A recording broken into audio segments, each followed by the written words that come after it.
All right, Apple went absolutely overkill with the M5 iPad Pro, and after using mine for over 4,700 hours, I can't get enough of this machine.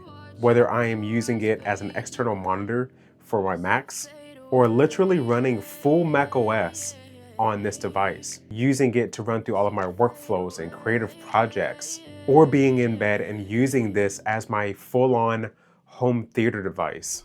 This iPad Pro has been almost perfect for me, but at $1,000, is this something that I can recommend? Or is this just another splurge item for Apple sheep? Let's find out. And you can't talk about a new iPad Pro without talking about that Tandem OLED display. This screen is so good, it will ruin devices for you. Picture an iPhone 17 Pro Max display stretched to an 11-inch or 13-inch canvas. That is exactly what you are getting with the iPad Pro. And it doesn't even sound like that big of a deal until you use this device. Every time I pick this up, I am reminded that this is the future of displays. We are looking at a screen that is pitch black in black scenes while getting up to 1500 nits of brightness whenever you need it. It's insane. So pairing this display with that quad speaker setup, watching movies, gaming, listening to music, it all is insanely amazing on this iPad Pro. This is the ultimate multimedia experience. And iPadOS every single year is getting better and better. But with iPadOS 26 and all of the new experiences you get with this new software, Apple finally has paid attention to the iPad. It finally allows you to have full workflows while using this device. And this new M5 iPad Pro finally supports 120 hertz at 4K. So I'll typically plug this iPad in to my 42-inch OLED 4K 120 hertz display and use this iPad as a full-on computer, as a full-on productivity multimedia beast. And with the new multitasking with the iPadOS 26, it's very similar to using a computer, and I love that. Yes, it's not perfect, but I feel like it's going to get better and better from here on out. And here in the next few months, we should know more from Apple with where they are going with iPadOS. So I'm very excited to see the future iterations of this software. The iPad finally feels like a real computer now. And if you own a Mac, whether it's a MacBook Neo, a Mac Mini, a MacBook Pro, it doesn't matter. You have to use Sidecar with your iPad. Sidecar is built into macOS, and it allows you to run your iPad as a secondary display. And I use this feature every single day. It is insanely easy to set up and turn on. And I love how there's just a couple of different ways you can use this. You can either duplicate whatever is on your Mac screen onto your iPad, or you can extend your desktop by allowing your iPad to be a secondary display. More screen space, more applications, more multitasking. So for example, I could be watching a tutorial that is being broadcasted by my professor while using my iPad Pro to take notes all inside of macOS. Or I can have a spreadsheet open on my Mac screen while having a Word document open on my iPad screen. And I can still use my mouse and keyboard to navigate between my Mac and my iPad seamlessly. If you haven't used Sidecar, I do not know what you are doing. But one of the other benefits of having a Mac is you can use an application called Jump Desktop that allows you to fully remote into your Mac from your iPad Pro. So there have been situations where I needed macOS, where I had something on my Mac Mini that I needed access to immediately, portably, and I was able to remote into my computer using Jump Desktop, which allows me to fully access macOS from my iPad Pro. I had my iPad Pro hooked up to my Magic Keyboard, and it worked just like a Mac computer. It's insane.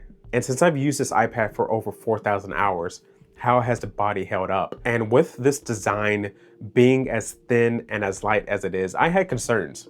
I didn't know if it was still possible to bend this iPad like you used to be able to do with the previous generations. And I'm here to tell you that there have been numerous occasions where I put this iPad in my bag and my bag was fully loaded And I was concerned that depending on what I was doing, I was concerned that my iPad could possibly bend. And I'll tell you, after putting this iPad in a fully loaded bag dozens and dozens of times, I have not noticed any bending at all with my iPad Pro. But I will say, if you do get one of these new iPads, I highly recommend you use a screen protector because the glass on this iPad is so soft.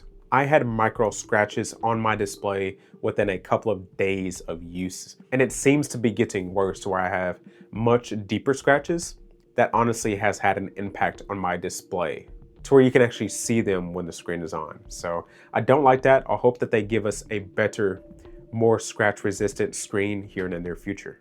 And battery life on this iPad is suspect. So for me and my usage, I have to charge this iPad at least once throughout the day in order for me to get a full day of usage, which is very unfortunate. I don't know how still in 2026, this iPad Pro does not give me enough juice to last a full day. There's been situations to where my iPad Pro is nearly dead by 2 p.m.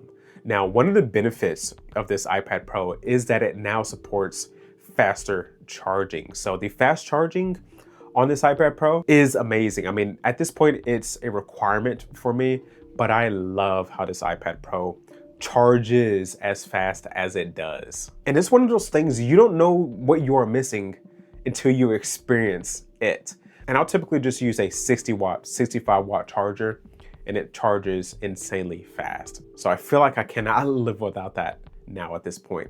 And don't even get me started on the performance. The performance of this M5 chip is amazing. I love how it now starts with 12 gigs of RAM base. And I'm somebody who can tell a difference between the older generation iPad Pros and this new generation with the 12 gigs of RAM. No matter what you do on this iPad, the performance is rock solid. Whether it's running through iPadOS, having multiple multitasking tabs open, whether it's gaming, whether it's productivity based with me editing my videos and transferring files. This iPad runs smooth all of the time. And that's while running iPadOS with liquid glass. Liquid glass is still a very intrusive piece of the software, but this M5 chip handles it like a champ, which honestly is expected. This M5 chip is a desktop level chip, but if the optimization is not there, then the device can struggle. And I'm happy to say that my performance is really good with this iPad Pro, and that includes the cooling as well. I feel like I have never felt this iPad heat up. Maybe a little bit whenever I video edit, but other than that, this thing runs cool as ice. Is the M5 iPad Pro perfect? Absolutely not. But for me, it is an amazing device. Now, at the end of the day, I still feel like for $1,000, we should be getting more with this iPad. I'd love to see an iPad Ultra with thinner bezels, 2 USB-C ports, an upgrade to all of the cameras, and with a battery that lasts twice as long. If Apple made this product, I will be the first one in line picking up my iPad Ultra. But using what we have right now, this iPad Pro is amazing. You have software that will last you for years. You have hardware that is top notch. You have performance that will keep running smooth for a very, very long time. And you have an amazing screen that just gets you lost in whatever you are watching. Yeah, let me know what you all think about the iPad Pro. Do you have one? Do you have an older iPad Pro that is just still running like a champ? And what do you expect to see from Apple in the near future with their iPad Pros, especially now that we have a new CEO? But yeah, thank you so much for watching this video. If you watched this video all the way through, let me know down below by leaving a comment with an alien emoji, just so I know that you are one of the real ones. And by the way, thanks for sticking with me because I'm kind of sick right now and kind of gross and tired. So yeah, I'll catch you in the next one. Peace.